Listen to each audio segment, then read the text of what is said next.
Hare Krishna. Bhagavad-gita as it is, chapter 17, text 12. Here is described sacrifices, yagyas, performed with a motive born of the mode of passion, rajaguna.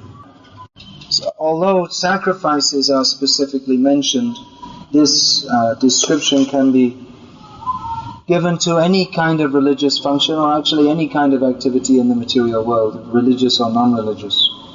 That anything, sacrifice, non-sacrifice, religious, non-religious, that is performed for some material benefit or out of pride should be known to be in the mode of passion. Specifically, sacrifices are being mentioned here. Sacrifice, yagya, that is the pivot of Vedic civilization. It's the center. Everything is based on that. All activities culminated in yagya. So this performance of sacrifice in the mode of passion is quite different from that in the mode of goodness, which is mentioned in the previous verse. And we find especially in the present day, that people perform religious activities mostly in the mode of passion. They go to different religious institutions and participate in their activities with the hope of getting some material reward. Last night, Madan Gopal Prabhu's sister was here, and her husband was trained in the Kanchi Mat as the Smata Brahmana for chanting mantras and so many things. So that is considered, the Kanchi Mat and all the yagyas they do, that is considered very orthodox Hinduism. That is very traditional as opposed to all this, as distinguished from all this modern things like Kalki Avatar and Sai Baba and so many rather strange manifestations of a very strange religion. So she was describing how they're performing several days, I can't remember, maybe 8 days or something like that, ceremony to celebrate the Jayanti of Chandrasekharendran. Swami Gao. So anyway, Jayanti, we object to the use of that term because that should only be used for Krishna actually. But anyway, they're performing so many yagyas and different things. Some different things, some chandi homams and so many different. And she was saying that all the traditional Brahmins, they're coming out of their jobs in lawyers' offices and things like that, and putting on their what is that called, the veti, and putting on this and then chanting the mantras. Did you mention about coming out of the lawyers' offices where they're working? Not only lawyers' offices, I mean some of them have their own businesses. They're more like Vaishyas than Shudras. So she was saying that they were all saying how this is very good, we'll get a lot of material benefits from this. This will help us in our material life. So although this is, I'm giving this example because the yagyas performed by traditional brahmanas in the Kanchi Mata, that is considered to be the very high manifestation of Hinduism, very high level. It's considered like that. I mean, this is very high class, and that's considered on a level much higher than the people who stick things in their mouth and hooks in their back at Thaipusam. You won't see the traditional ayahs out there within the Thaipusam. But nevertheless, they were saying that this will give us material benefit, and which is completely, according to this description of Bhagavad-gita, in the mode of passion, that is not supposed to be the platform of the Brahmanas. Brahmanas are supposed to be in the mode of goodness. They're not attached to material results. They may perform sacrifices for others who are in the mode of passion, but they themselves, just to help to purify those people, but they themselves are not supposed to be attached. Anyway, Madan Gopal Prabhu's sister was saying that my husband was saying that we should do this just not for any material benefit, but as our duty to God. So that is better, that is more like the mode of goodness mentioned in the previous verse. But still there is a higher platform, that of doing everything simply for the pleasure of Krishna. So anyway, whether it's the supposedly high-class yagyas of the Kanchi Matam, or whether it's Taipusam, which is getting pretty low on the scale of Hinduism, there's lower yet. But it's all conducted for material benefit. There's lower than Taipusam also. There are lower manifestations of Hinduism. When we see tantrics and all this, people are worshipping Buddhas, as you say, ghosts. That's even lower. But anyway, everyone is doing for some personal material gain. And although the Kanchi Matam Brahmanas, they may seem to be on a higher platform than the, I don't know what the rickshaw drivers or whatever who do Taipusam, but still, in essence, although the external manifestation of one maybe seem to be the better, in essence, they both want the same thing. They want money and they want material advancement. And practically speaking, any so-called spiritualist who professes that you will get material gain by coming to me, people are flocking to them. In the last few years, there's a new kind of Swamiji that has emerged. There's Swamijis who guide you how to live in the modern world and not to have so much tension and to get ahead in life like this. How to cope with the modern world and live happily within it. So people don't know. They are attracted by externals. Here in this chapter, I believe it's stated, or Krishna states, Sadvam Sanjayate Jnanam, that knowledge arises from the mode of goodness. Knowledge here doesn't mean going to university and getting an engineering degree or any other kind of degree. There are two kinds of knowledge, Paravidya and Aparavidya. Paravidya means transcendental knowledge, Aparavidya means material knowledge. Paravidya means that begins with discriminating between matter and spirit. And Aparavidya means knowledge of this material world. Now a transcendentalist who is situated in Paravidya, he must also have, as long as he's living in this material world, he will generally have some knowledge of this material world also. But if one only has knowledge of this material world and is not enriched and enlightened with spiritual knowledge, then his vidya, apara-vidya, it is simply a manifestation of avidya or ignorance. You can know so many things. You can become the expert and win that TV program, Korpati Kambanega or whatever it's called. Is that still going on? I don't think so, is it? They finished it, or they ran out of crores. You've got to have a lot of Kambanega, Korpati or something. So I don't think in that Kambanega, Korpati or whatever they call the program, did they ever ask any really important questions such as, what is the purpose of life? I don't think so. And now, neither is there anyone competent to give the answer, neither is the Amitabh competent to field such a question. Nor could the persons who make up the questions they couldn't even consider asking such a question. They might ask some question like, who was the first batsman to score 100 centuries or something like that. But what is the purpose of life? That is a question that is so far beyond their manner of thinking that they couldn't even think about presenting such a question. So all the activities of people who do not ask this question, what is the purpose of life? All their activities are simply activities in ignorance. When we say the mode of passion, we should understand that it is the mode of passion.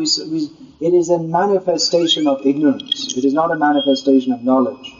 The mode of goodness is characterized by knowledge. But that knowledge, unless it's specifically focused on Krishna, is only beginning knowledge. And the mode of ignorance is just absolute bleak darkness. child shouldn't have his feet towards the deity. You may say only a child, but they have to learn.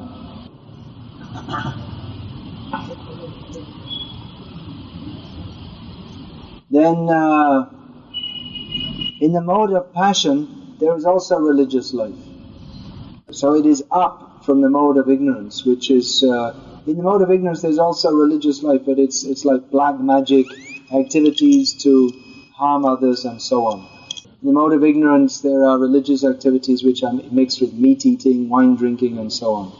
So some of the prominent religions in the world, they are characterized by the mode of ignorance.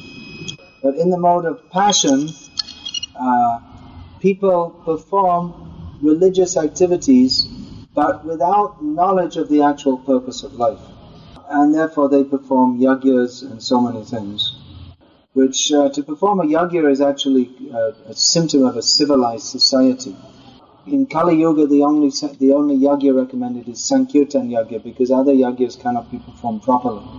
But traditionally in Vedic society there would be the Homa yagyas and so many different varieties of yagyas, Vajapaya and so many. So that is a very high level of human civilization. We hear in history of the Babylonian civilization, the Roman Empire and the Egyptians, the Assyrians and the British Empire and so many. Egyptians, Greeks, Romans, Assyrians, so many. But the Vedic civilization is the highest because it is based on the Vedic literatures which give regulated directions on how to live in a manner that we may be elevated, spiritually elevated.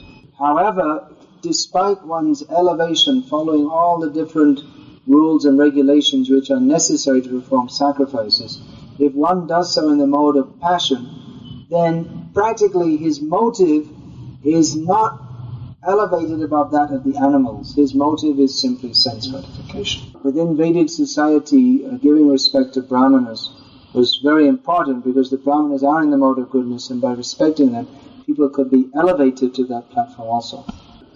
But nowadays there are no real Brahmanas and everything's a mess. Because there are no real Brahmanas, there's no proper dissemination of Vedic knowledge.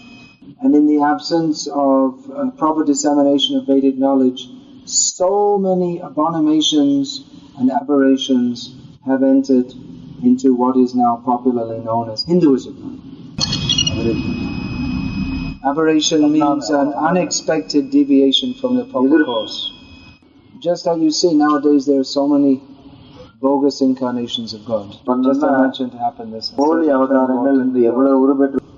Now, in traditional Vedic society, even a short time ago, if people had presented themselves as swamis and gurus and presented so many bogus things, presented themselves as incarnations of God, they would have been driven out of society immediately.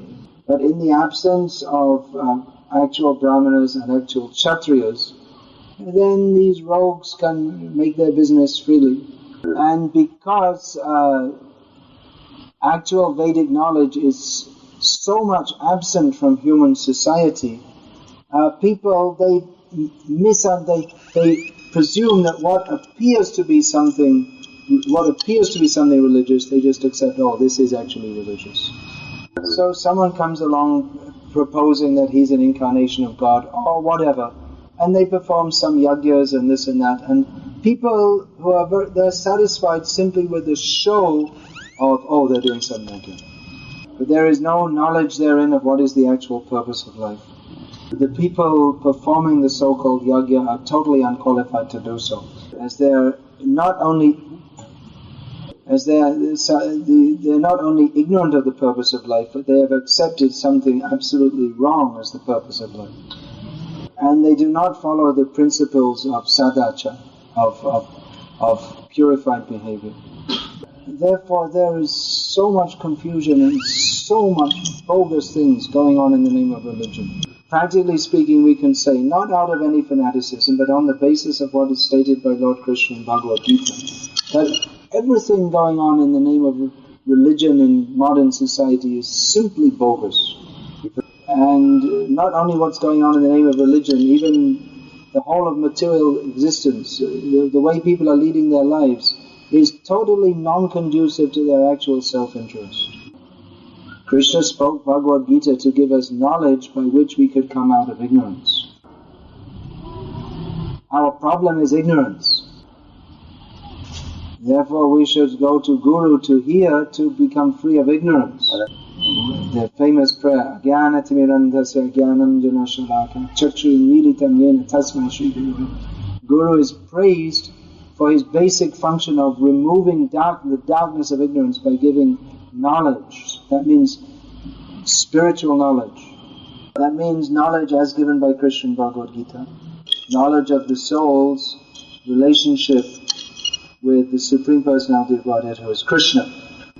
But people think, Guru, you just keep the picture and it brings good luck. That's all. And they say, any Guru who becomes popular, then yes, he must be good. Whoever has the most followers must be good.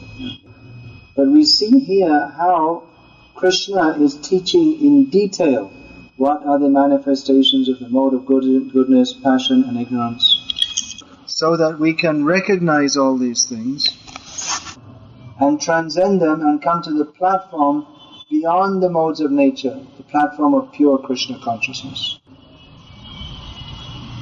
So we should study this Bhagavad-gita as it is very carefully. If we do so, we will be protected from so many manifestations of adharma posing as dharma.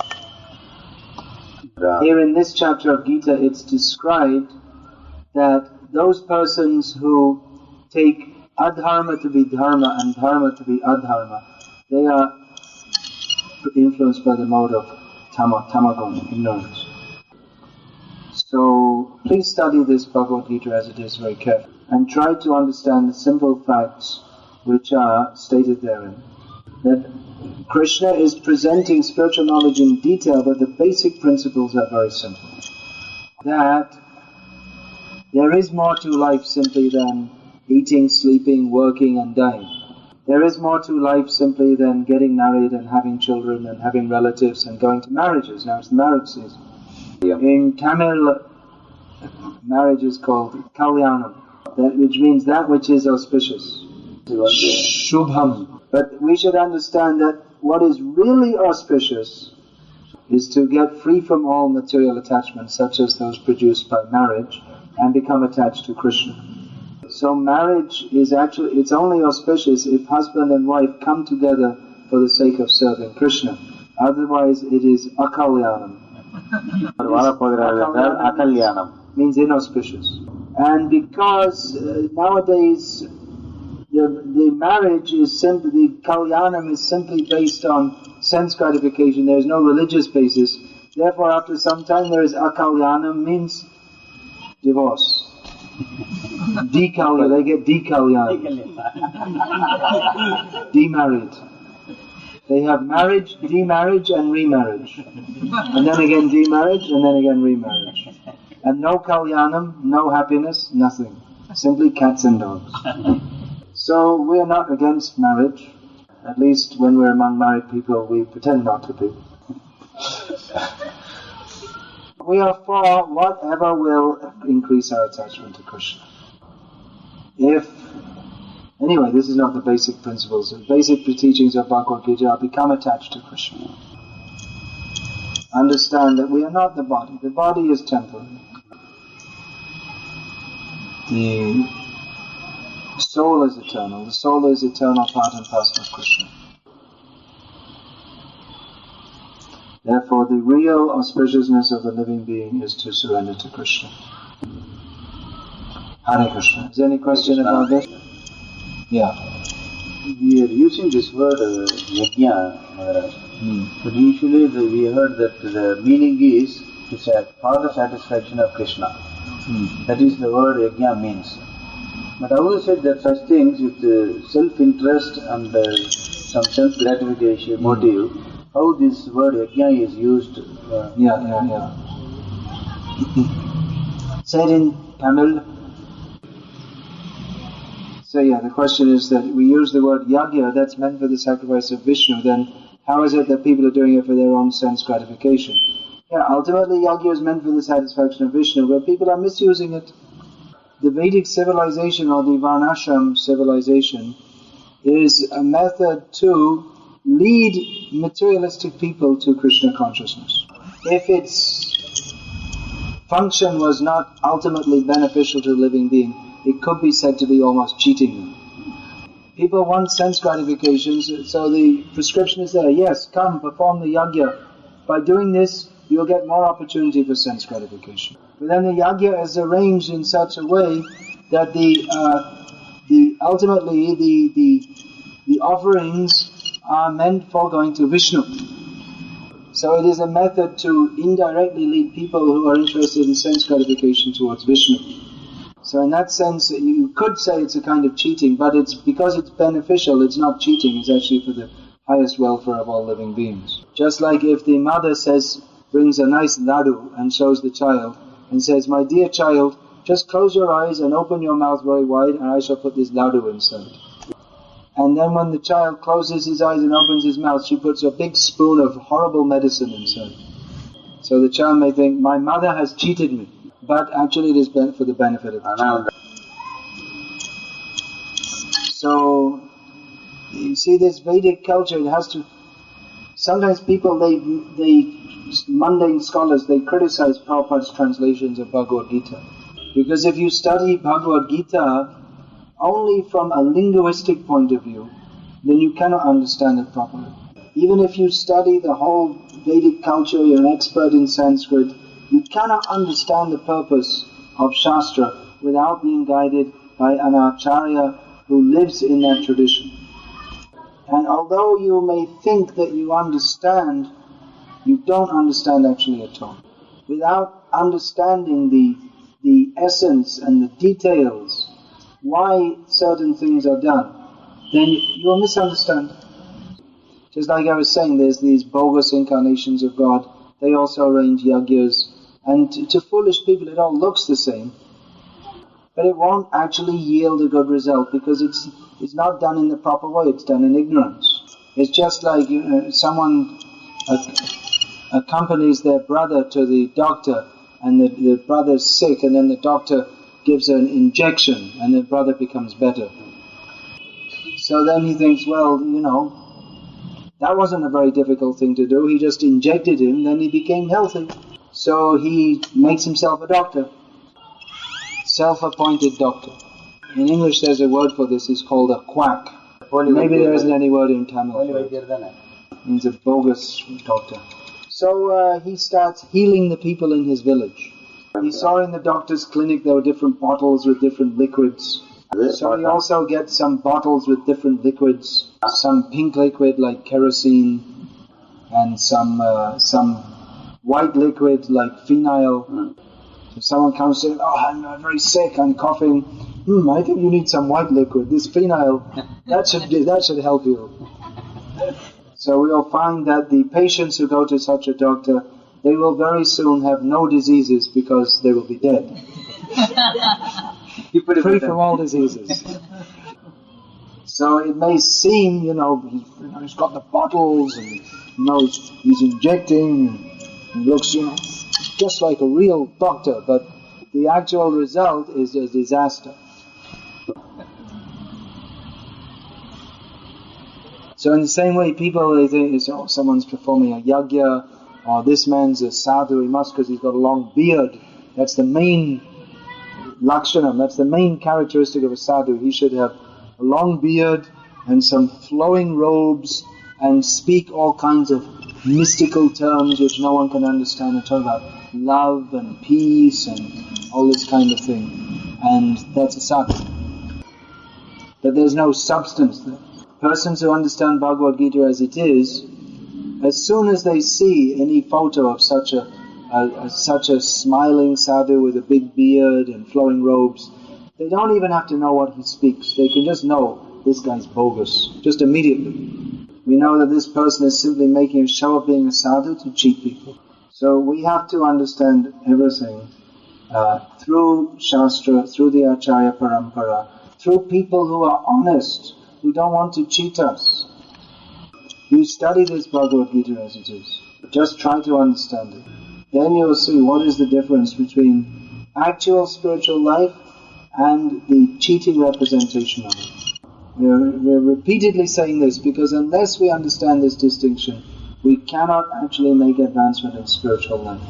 Even there are many people who are speaking about God or even directly about Krishna, but unless their motive is actually to deliver Krishna consciousness without any personal desire, then they must be misrepresentators and cheaters.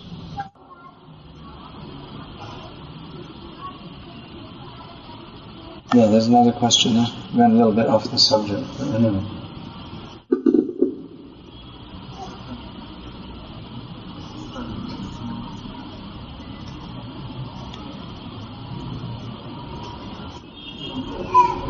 Yes, why these Jivatmas should be bound by karma?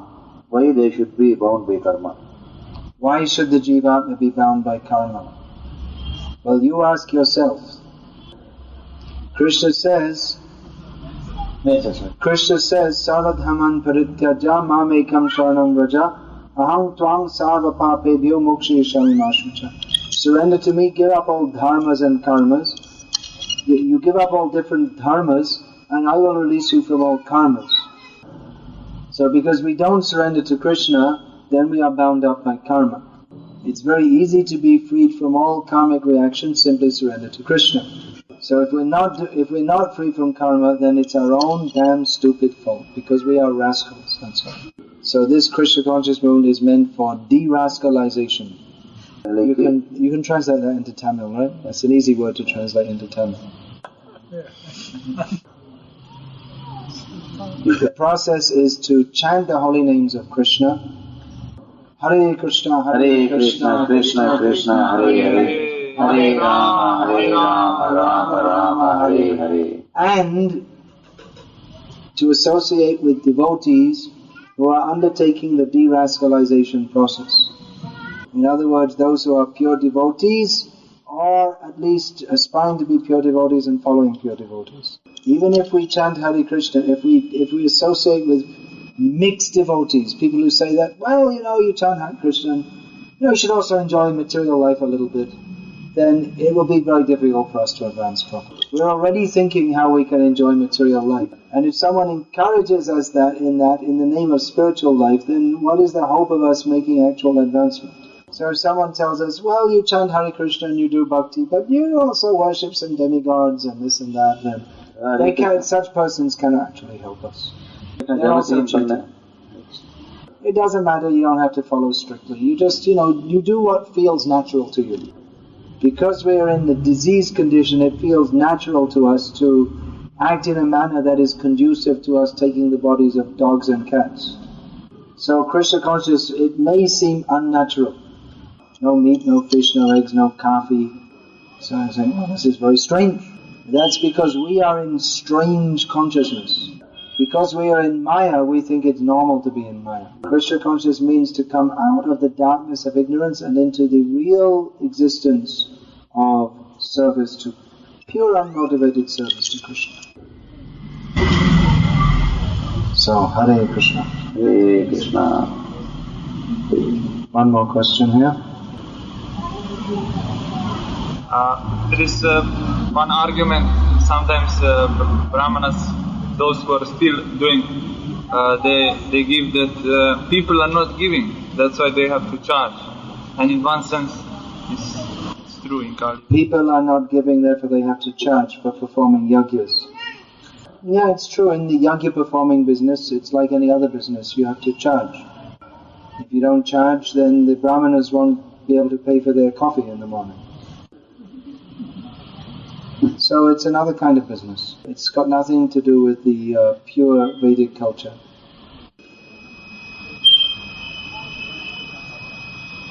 Neither the yagya is of any benefit to the people who is performed for, but they have the mental satisfaction of thinking, I performed a yagya. Brahmanas get some benefit, 200 rupees or whatever.